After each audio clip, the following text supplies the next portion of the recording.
Et puis on arrive au dernier, les poteaux de fin de ligne. Ah ben je vous dis, ça ne peut être que là. Mais exact, c'était à 20 mètres de là. Hasard, coïncidence. Extraordinaire. Non, une révélation extraordinaire.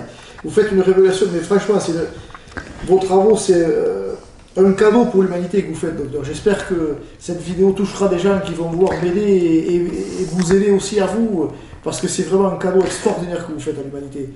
Je vous êtes très ému, je ferai tout pour vous aider, soyez-en sûrs. Hein. Voilà encore.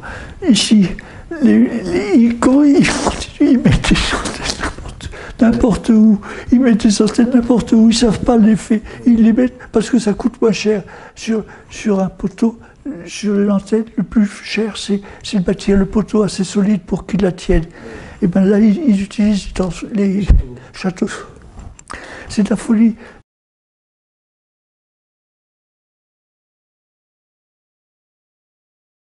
Alors allez-y. Alors là, vous me disiez, cette rue, je vais essayer de filmer un peu. À Gennevilliers, au port de Gennevilliers, il y a 2 transformateurs sur une rue de 1 km de long. Et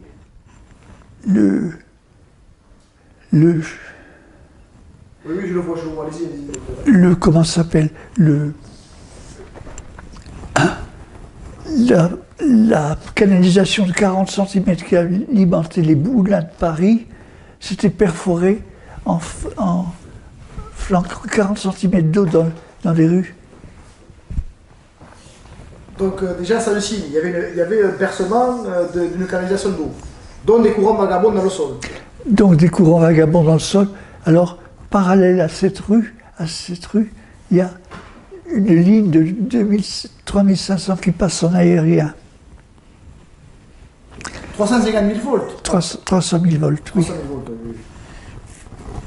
Et ça s'est perforé au niveau du transformateur. Voilà le transformateur ici. La perforation, ça a eu lieu ici. Vous avez l'autre transformateur qui est à 500 mètres de là, au moins. Peut-être un hasard. Oui. Vous croyez au hasard par rapport à tout ce que vous avez découvert? J'ai du mal. Oui, moi aussi. Et là, voilà, là, j'espère qu'on le verra à la caméra, c'est les traces bleues que vous voyez sur le sol. Mais ça, chacun de nous a vu des fois sur les trottoirs des marques bleues, oui. Ils les font en bleu, ou bien alors, comme à Toulouse, ici à côté de Toulouse, ils ont fait en orange. Voilà, il y a orange ou bleu, oui. Mais c'est des marqueurs. Des marqueurs pour les équipes de réparation des réseaux. Disons qu'il y a eu alors c'est un problème qui vient de plus en plus souvent et qui, lorsqu'il se produit, doit être pris avec beaucoup de précaution parce qu'il peut vous ruiner les gens qui s'imaginent pouvoir vendre leur maison, mais en facture d'eau, ils peuvent avoir le prix de la maison. Quand vous avez des mètres cubes qui se déversent dans une journée, ça fait beaucoup d'argent. De là, peut-être à la télévision, on ne vous dit pas les motifs, mais à la télévision en ce moment, on voit beaucoup de publicité pour les assurances. Assurez-vous sur les fuites d'eau.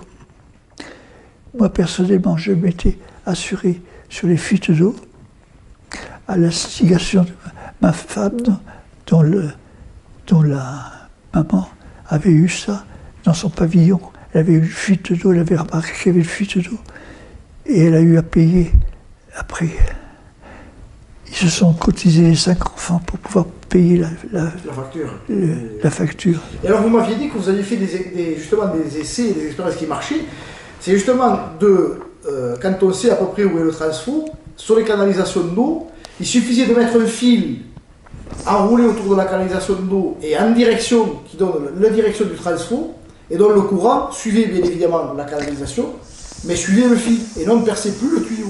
Oui. Donc il y a des solutions qui existent. C'était valable surtout sur les gens. J'ai attiré sur cette histoire de perforation de métal. Sur les canalisations d'eau en fonte ou en non, métal. le premier, ça a été sur une cuve à mazout. Ah oui, c'est vrai, vous m'aviez dit ça. Racontez ça aux auditeurs sexuels. La personne avait noté qu'elle avait des sa cuve à mazout avait perforé à plusieurs fois. Il était venu plusieurs fois la lui réparer et chaque fois ça recommençait à se perforer. Et toujours au même endroit. Non, non, sur la cuve à mazout, devant chez lui. Oui. Mais l'endroit du trou, c'était pratiquement au même endroit, au même côté. Oui, là où la cuve était percée. C'était sur la même cuve à mazout en tout cas. Je ne sais pas les regarder. Je dis, essayez donc de souder un fil et de le mettre en direction du transformateur. Il l'a fait, et puis il m'a dit, je n'ai plus de perforation. Après ça, l'année suivante, quand j'ai vu, je voulais. Et en fait, c'est une logique, mais c'est incroyable. Il suffit que la cuve ait un potentiel. Et la Terre à côté, il y a une différence de potentiel. C'est ce que je dis, moi, quand on est exposé au champ électrique, on crée une différence de potentiel, ce que vous avez vu avec le voltmètre. Et mais si on crée une différence de potentiel, alors on permet à un courant, s'il arrive, de s'établir. De s'établir. Et de rééquilibrer les deux potentiels. Parce qu'après ça, il rééquilibre. Est-ce que je crois? C'est incroyable ce que vous dites là. Parce que tout s'explique en fait. Tout s'explique. Bon, qu'est-ce qu'il y avait comme autre...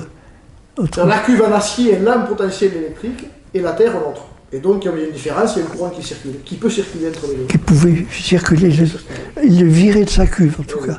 La mise à la Terre donc ce que vous préconisez de se mettre à la Terre par les pieds. Mais vous, je ne sais pas, si le fait de continuer à recevoir ce courant dans soi, c'est une bonne chose. Alors moi, voilà, merci de me tendre la perche parce que je vais en profiter pour cette vidéo pour dire. Moi je dis, on se met à la Terre que si on a bien évalué autour notre exposition au champ électrique. Parce qu'il ne faut surtout pas qu'on se comporte comme une antenne. C'est-à-dire qu'on peut se mettre à la Terre si on n'est pas exposé, comme vous avez montré tout à l'heure avec le détecteur, avec des champs autour. Sinon, on récupère tous ces courants rayonnants, et alors là, l'effet peut être inverse.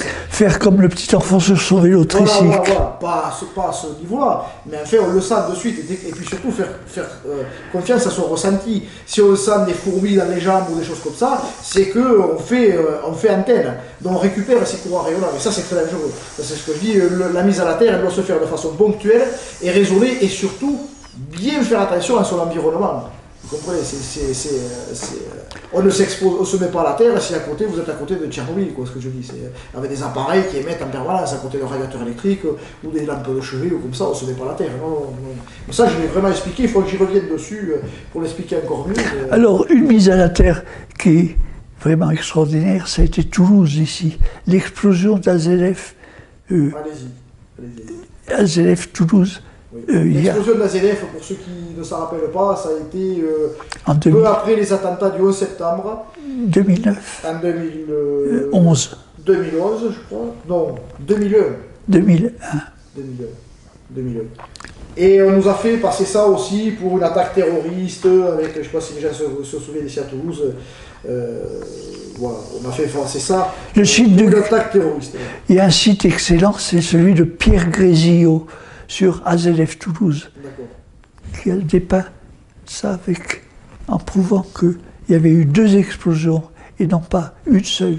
Ils ont voulu dire aux gens qui disaient qu'il y a eu 2 explosions, pourquoi c'est important? C'est que la première explosion, il y a eu probablement la ligne électrique qui alimentait le site du phosgène de la fusée Ariane qui avait été sur la ligne, sur l'île.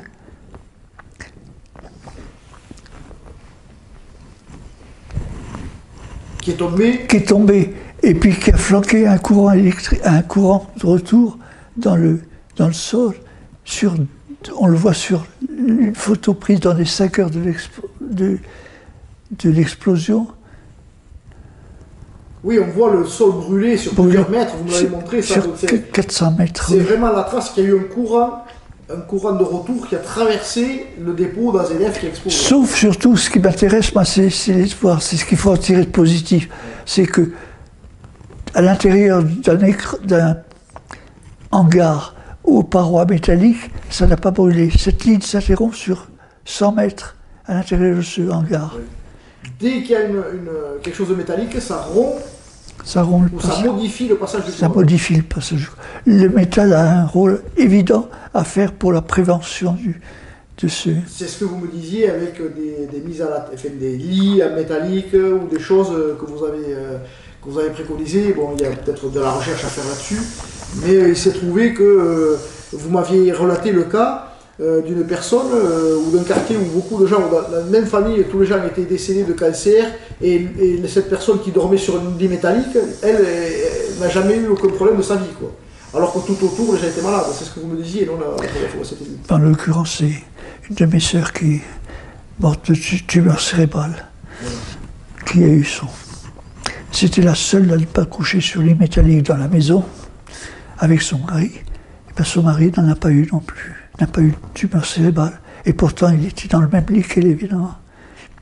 Ah, donc il n'y a pas de lien direct, quoi. Il y a des questions que ça pose. Oui.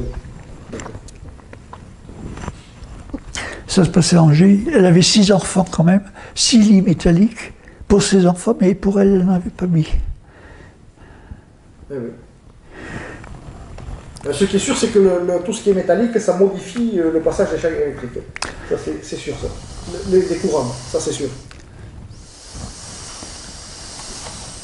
Mais ça, je le montre dans une vidéo aussi, avec un simple bout d'isolant de sol, des tapis de mise à la terre. Le champ électrique, il passe à côté, il ne traverse pas. Ça modifie le sens du courant. Et le sens du champ. Enfin, je ne sais pas si ça se dit comme ça, mais en fait, ça ça, c'était une école, ça, non? Alors ça, c'est une école où ils ont posé une antenne relais, oui, de téléphone mobile, quasiment sur la séparation de l'école. Oui. Ils sont fous. Quand on a connu, aller faire ça, pourquoi sur de petits enfants qui habitaient qui travaillaient dans cette école-là, dans cette salle, de 4 ans, sont morts en 2004. Le premier, Thomas, est mort d'une cancer du sang. Emma est morte d'une tumeur cérébrale. Oui. Alors c'est peut-être voilà le pied de l'antenne, avec le transformateur pour le pied de l'antenne. Voilà la rue où habitait Emma. Et je suis allé dans cette rue, j'ai dit à la dame, vous voulez m'amener dans la rue où habite cette petite fille? Elle me dit, je vais y aller ensemble. Elle, sous sa dictée, j'ai pris les poteaux dangereux. Je dis là, non, pas là. Non, il y en avait 13 comme ça. 13 poteaux, il n'y avait rien du tout. Et puis on arrive au dernier, les poteaux de fin de ligne. Ah ben je dis, ça ne peut être que là. Elle me dit, exact, c'était à 20 mètres de là. Hasard, coïncidence. Extraordinaire. Non, une révélation extraordinaire. Vous faites une révélation, mais franchement, vos travaux, c'est un cadeau pour l'humanité que vous faites, docteur. J'espère que cette vidéo touchera des gens qui vont vouloir m'aider et vous aider aussi à vous, parce que c'est vraiment un cadeau extraordinaire que vous faites à l'humanité. Je vous sens très ému, je ferai tout pour vous aider, soyez-en sûrs. Hein. Voilà encore. Ici, ils mettent des centaines n'importe où. Ils mettent des centaines n'importe où. Ils ne savent pas l'effet. Ils les mettent parce que ça coûte moins cher. Sur un poteau, sur l'antenne, le plus cher, c'est de bâtir le poteau assez solide pour qu'il la tienne. Et bien là, ils utilisent dans les châteaux. C'est de la folie. Surtout, l'antenne est là, avec la ligne de 4 fils qui démarre ici. Premier poteau de ligne électrique. Je suis allé jusqu'à la fin, jusqu'au bout de la ligne électrique, à 700 mètres de là, pour tomber sur cette poteau. Je dis, c'est là, il est par ici. Je dis à la femme qui m'accompagnait, elle me dit exact, il était là. Oui, le toit qui dépasse ici au-dessous. Oui. Tumeur cérébrale. Oui. Et c'est aujourd'hui, j'en suis persuadé, et c'est la conclusion de tous mes travaux, c'est que les antennes en tant que telles, bon, elles font leur travail, mais le pire, c'est les lignes électriques qui sont à côté, se comportent comme des aimants et attirent à elles, ça c'est par l'induction électromagnétique, elles attirent à elles ces informations et ces fréquences que vous retrouvez dans les prises et dans les habitations des gens et à des kilomètres et des kilomètres des antennes. Et on retrouve ça en oscilloscope. J'espère qu'il y aura des gens qui vont m'écouter et qui vont m'aider dans ce que je veux dénoncer, parce que moi tout seul je ne suis rien, et puis je pense qu'on ne m'a pas me laisser faire pendant des années. S'il y a des gens qui travaillent dans des laboratoires et qui ont des oscilloscopes, qui montrent aux gens la qualité du signal électrique qu'il y a dans les habitations. On voit aujourd'hui que le signal électrique est transporté du spectre de radiofréquences que la plupart des antennes peuvent amener, plus les radiofréquences de la gendarmerie, de la police. Voilà, c'est ça. Tout ça se retrouve dans l'électricité dans les maisons. Et s'il y a des gens, moi, qui m'envoient ça sur le site internet Les Pieds à la Terre, que je mette ça en ligne, ou que vous mettez ça en ligne, il faut que les gens soient au courant que cette électricité, elle est parasitée, il y a énormément de parasites, il y a des solutions pour la filtrer. Donc par principe de précaution, je vais sensibiliser les gens à couper l'électricité la nuit, parce qu'au moins la nuit, on n'en a pas besoin. Après, par divers câbles et des process que j'ai mis en place, on peut très facilement se protéger de ces radiations-là. Mais la nuit, au moins, on peut se protéger complètement en coupant l'électricité, parce que cette électricité, elle est parasitée. Seulement, ça vous aurait du mal à obtenir des gens qui coupent l'électricité la nuit. Mais c'est... J'ai fabriqué un dispositif, j'ai inventé un dispositif. Après, les gens qui sont sensibles à ça, ils vont le mettre. D'autres gens qui ne sont pas sensibles, ils ne vont pas le mettre. Mais c'est pas grave, c'est au moins la solution technique, elle existe. Vous voyez, tout le monde ne va pas croire du jour au lendemain que l'électricité est dangereuse. On a tellement, depuis qu'on est né, mais moi le premier, j'étais électricien, je vous l'ai expliqué. Moi, ça a été vraiment une douche froide quand j'ai compris qu'en fait, je m'étais fait avoir. Et j'ai fait, moi, des installations électriques chez les gens, où je sais aujourd'hui que j'ai participé à leur faire du mal inconsciemment, parce qu'on ne met pas des gaines n'importe où. Alors que quand on est électricien, on n'a aucune notion, on ne nous apprend pas à faire attention à ne pas mettre des gaines électriques derrière une cloison dans une chambre, sous un lit. Vous voyez, aujourd'hui, c'est des choses que je maîtrise et que je conseille de ne pas faire. Il y a tout un travail à faire. Et j'espère que ces vidéos vont permettre vraiment à des gens de comprendre que il n'y a pas besoin il faut faire prendre conscience aux gens qu'on s'est trompé. Voilà. On s'est trompé par de l'ignorance, et par toujours pareil, qui veulent... par autosatisfaction. Par autosatisfaction, et puis par notion, bien évidemment, de profit, parce qu'on est dans un système capitaliste où il faut faire du profit pour survivre, et au détriment du genre humain. Je pense qu'aujourd'hui, les gens se rendent compte que la vie, elle est beaucoup plus importante que l'argent. Enfin, pour moi, aujourd'hui, pour vous aussi. Sinon, vous n'auriez pas fait ce que vous avez fait, moi non plus. Il n'y a pas du tout Mais voilà, ce qui a été fait, on peut apporter des solutions existent. Après, la partie financière, c'est pas mon problème. Alors moi, ce qui m'apporterait là-dedans, c'est les deux trucs auprès du nouveau président, de lui faire dire, promettre premièrement, rétablir une zone non édificandi dans les 50 mètres du transformateur. Ou des poteaux suspects. Non. Ça fait trop, ça en fait trop. Oui. Et puis dans les zones où il n'y a pas de poteau électrique visible comme ici. Ah oui, ils enterrent tout, comment on va faire? Oui, il reste toujours le transformateur, ils sont obligés de laisser le transformateur, donc il restera toujours le transformateur. Deuxièmement, c'est de rétablir dans les facultés de médecine la spécialité de hygiéniste, qui était celle de mon père, qui remplacerait valablement les écologistes, peut-être. Oui, il serait mieux documenté pour remplacer les écologistes. Ça, c'est deux choses qui ne dépendent pas de moi. Oui. Et de moi non plus. On va peut-être boire quelque chose. Oui. On va couper là et on va aller boire un coup. Allez, et bien le revoilà, après un bon petit jus de pomme, qui était très bon. Oui, on a vu à la partie, la dernière fois vous m'aviez parlé d'un endroit aussi où vous étiez rendu, personnellement, pour aller vérifier une fable, comme on nous en raconte beaucoup de fables, des incendies avec un pyromane, soi-disant... À Moiran en montagne. Voilà, alors je vous laisse le soin de nous raconter cette... ou de démontrer que c'était une fable, comme à chaque fois.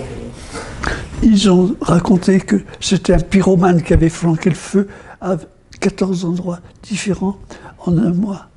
Après l'enfouissement d'une ligne de 20 000 volts, il y avait des endroits où il y avait des incendies qui se produisaient Mais ces incendies avaient la caractéristique d'être tous en milieu de week-end, pendant le week-end. Deuxièmement, dans la même rue, ou pratiquement presque la même. Troisièmement, sur des objets métalliques, tels que des cintres dans les armoires. Ah oui, qui fondaient. Oui, ils avaient retrouvé des cintres fondus, non? Ils trouvaient des éclairs électriques. Ils disaient, on ne comprend pas ce qui se passe. Dans les armoires, des éclairs dans les armoires. Incroyable. Et alors, là où ils ont trouvé l'idiot du village, ils l'ont fait passer pour qui dit, ah mais oui, moi je connais bien. Moi je connais parce que c'est moi qui les ai fait. Un idiot qui voulait qu'on parle de lui. Qu'est-ce que ça veut dire? J'avais fait. Ça c'était la veille de mon anniversaire, le 5 février. Vous êtes né en février, docteur? Oui, 5 février. Et moi le 27. 6 février. Et moi le 27 février. Donc vous êtes un poisson aussi, non? Ou verseau? Qu'est-ce que vous êtes comme signe? Je ne sais pas, ma femme vous le dirait bien. Voir si vous correspondez au signe de votre naissance.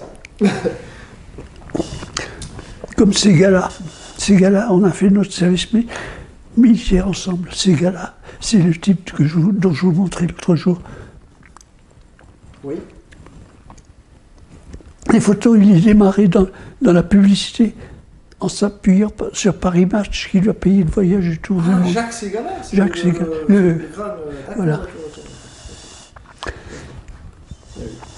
Et bon, on a parlé du feu. Et vous m'aviez dit aussi que vous avez remarqué quelque chose d'incroyable aussi. On a une autre fable qui avait une épidémie de suicide sur les voies ferrées.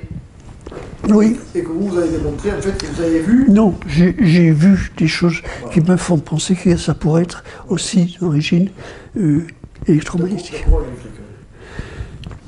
Alors racontez-nous comment vous avez pu observer et en arriver à cette conclusion-là que ça pourrait être aussi d'origine électrique. Alors, si vous avez bien lu le livre, vous avez lire l'épisode de Beauvais. Oui, moi je l'ai lu avec le grillage à côté la voiture, la dame sur le parking, qui laissait sa voiture dans le parking. Voilà. Moi je l'ai lu, mais je vous laisse la raconter aux gens qui n'ont pas encore lu le livre. Et le soir, quand elle rentrait le soir, elle trouvait sa voiture ouverte alors qu'elle était sûre de l'avoir fermée. Et puis, deuxièmement, sa radio ouverte. Mais l'ouverture de la porte, c'est une des choses qui m'avait frappé le plus. Je me suis dit, il ne faudrait pas qu'il y ait un transformateur et un signal de fin de ligne. Et j'y suis allé, quand j'y suis allé, j'ai trouvé.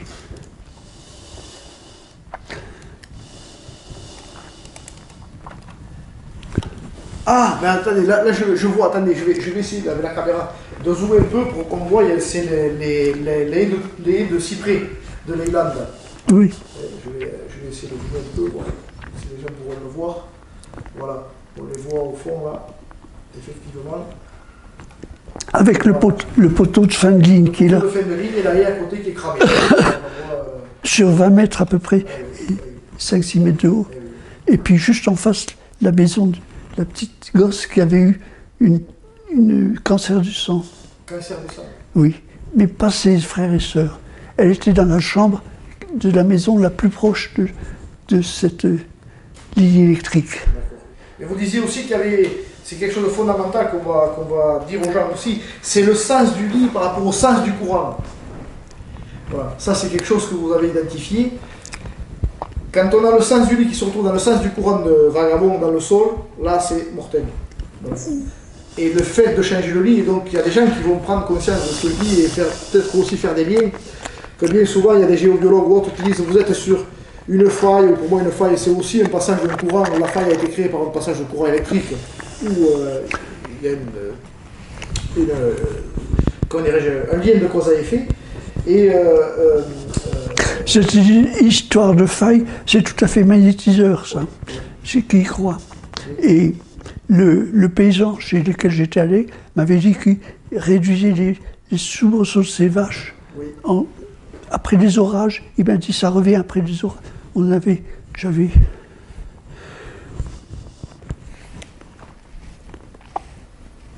j'avais mis sur la fin, fait mettre sur la fin de la ligne électrique une mise à terre. Et les vaches, tout de suite après, se retrouvaient comme elles c'était. Ça n'avait jamais été depuis 5 ans, m'avait dit le père.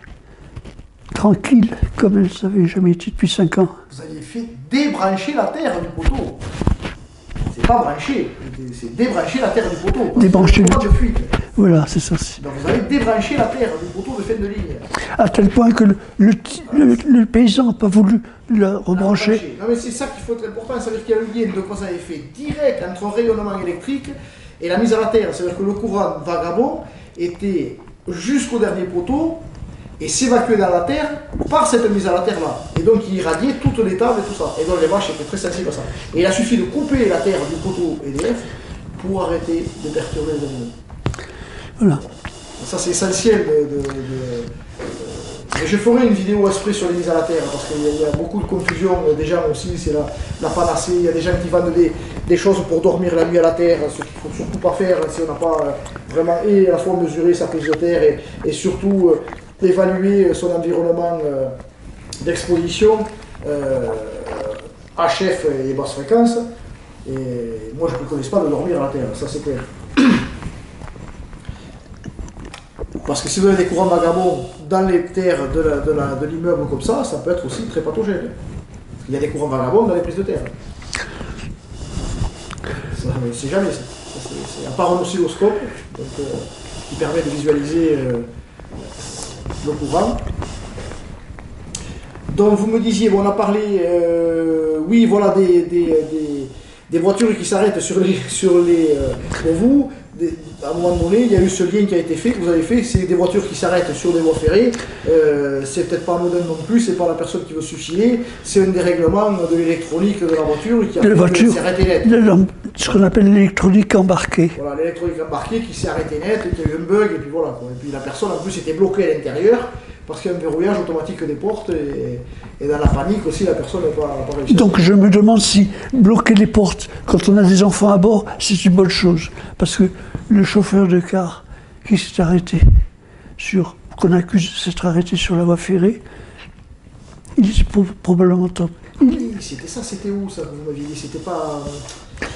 Dans les Alpes, ou je ne sais plus où. C'était de là que vous aviez fait votre investigation aussi.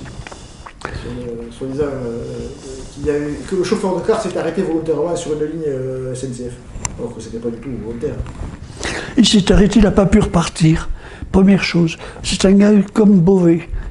Deuxièmement, surtout, il n'a pas pu ouvrir les portes à ses élèves qui sont tous fait pulvériser par le TGV qui est arrivé. Dire bien aux gens que ce n'est peut-être pas une bonne chose lorsqu'on fait une grande route de laisser verrouiller l'enfant à l'intérieur. Toujours pouvoir ouvrir de l'extérieur ou de l'intérieur, même tant pis. Prévenir si les enfants sont des touches à tout, leur prévenir du danger. Bon, ça on a vu la haie. Qu'est-ce que vous vouliez aussi, si on avait oublié quelque chose, docteur, qu'est-ce que vous vouliez je parlais, je crois que c'est des lits métalliques. Lits métalliques, je voulais parler du lit métallique.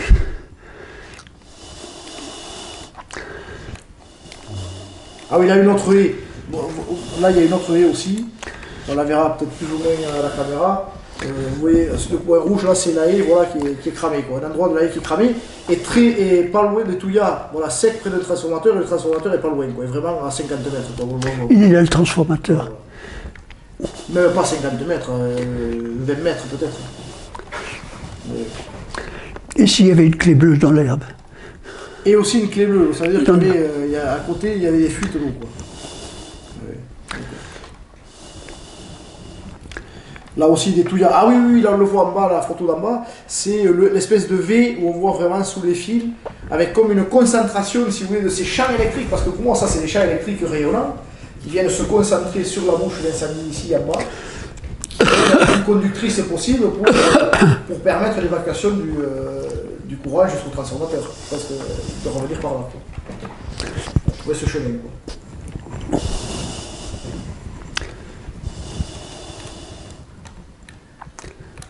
Ça, c'est la canne.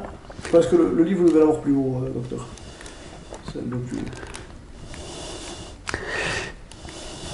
Attendez, je vais vous aider à mettre. Regardez, bougez pas. Je crois que c'est là.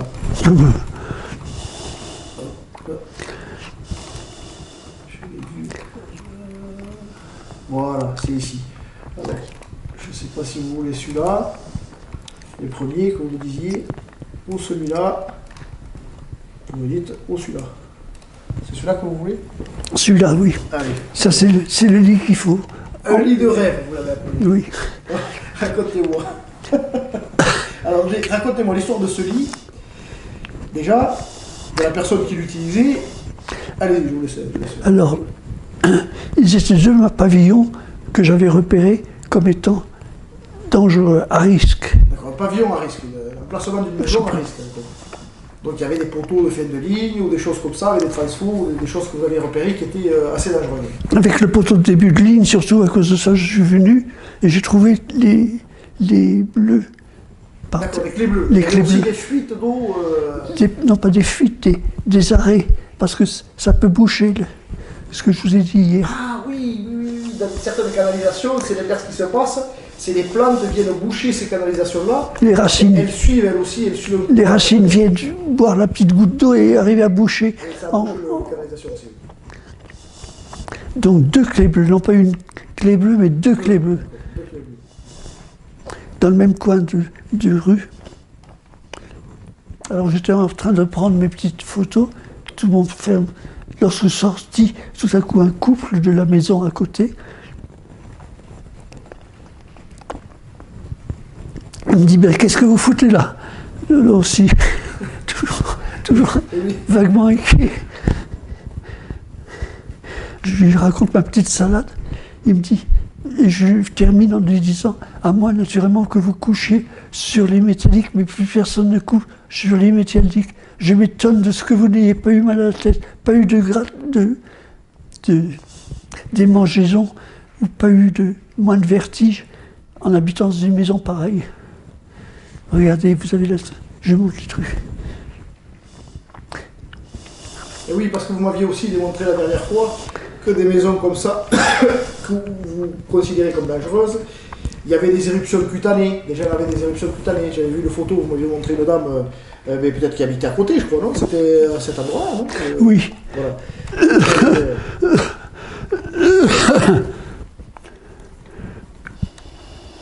Oui, mais ne le cherchez pas. J'ai les photos, on les mettra dans la vidéo, vous embêtez pas. C'est pour voilà, c'est ce que vous parlez. Et donc vous avez été voir cette personne et dites, je comprends pas que dans cette maison vous soyez toujours en vie, quoi. À la limite, c'était la boutade que vous Alors il me dit, je ne ferais plus de partir. Je lui dis non parce que vous avez fait le plus gros déjà. Et c'est là que vous avez dit, vous êtes très certainement parce que vous avez dû dormir dans un lit métallique. Et donc il vous a amené dans sa chambre. Non, il a pris la photo par sa femme et il me l'a envoyée par email. D'accord.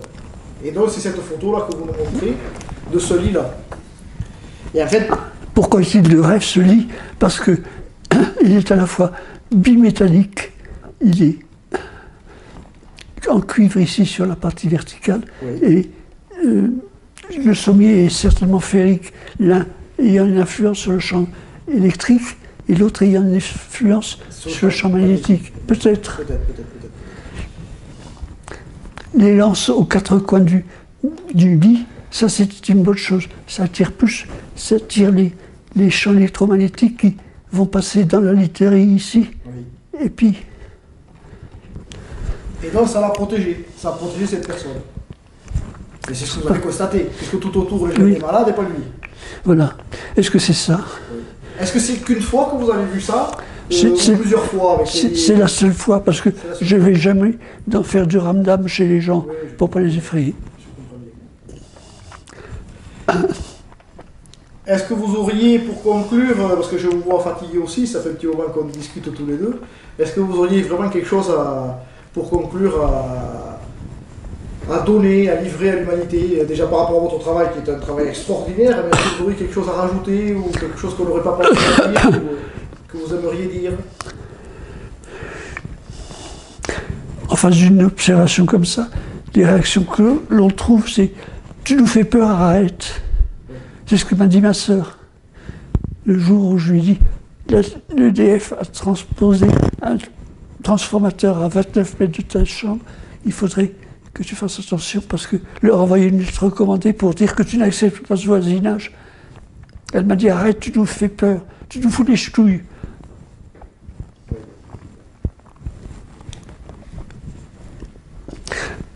Quatre ans après, c'était en 2000, 4 ans après, son mari a commencé une tumeur cérébrale à 47 ans.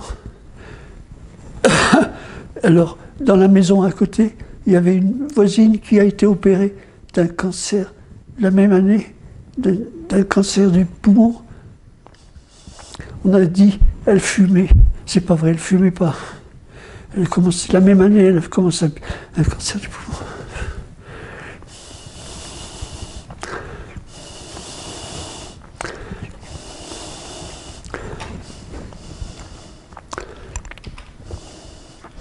Voilà, alors ça ici, je suis allé en Amérique pour vérifier les lits métalliques. C'était les lits métalliques qui étaient inconnus pratiquement des Américains qui ne les mettaient pas parce que probablement ils n'étaient pas appétissants. Oui, oui, je me rappelle la photo que vous m'avez montrée là, avec des pièces complètement délabrées. Délabrées. Et l'Islande, le musée de l'immigration, comme horreur. Ça, c'est dégoûté les... Oui, c'est sûr. C'est une image de prisonnier ou de bagnard. Et ça, c'est un lit d'enfant. C'est un lit d'enfant, mais une œuvre, un prototype unique fait par le grand-père de ma femme qui était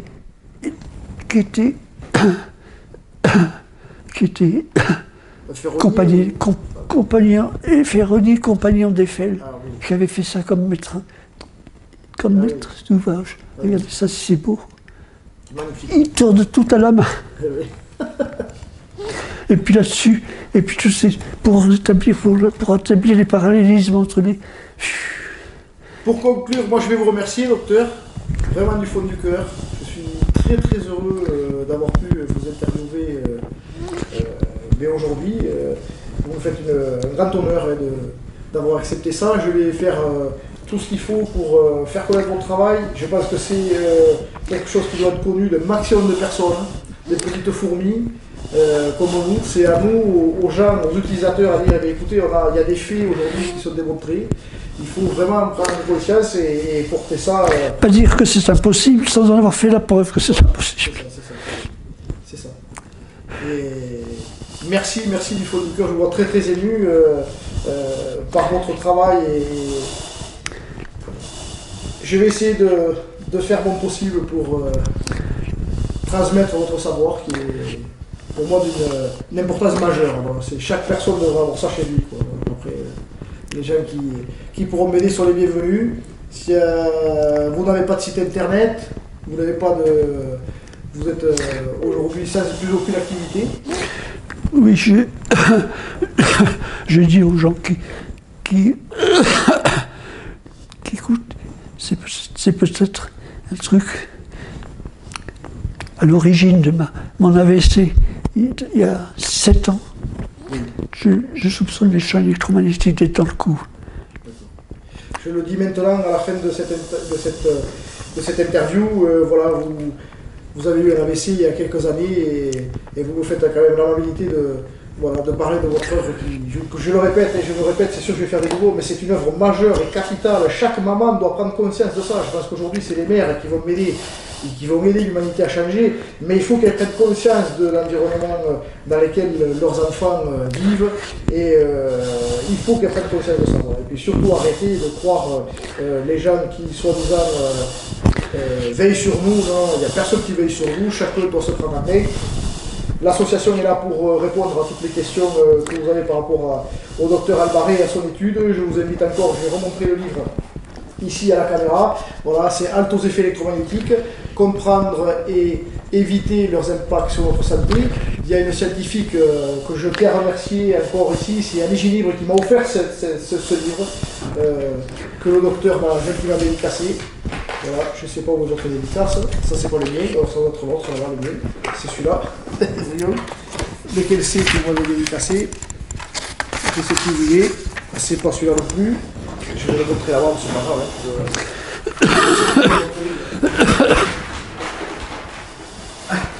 Je couperai, c'est pas grave. Voilà, c'est celui-là. On m'avait dédicacé la dernière fois qu'on s'est vu. Voilà, qui est là. À Jean-Philippe, et merci du fond du cœur. Merci du fond du cœur, docteur. Je vous dis à bientôt. Merci. Au revoir, monsieur. Voilà.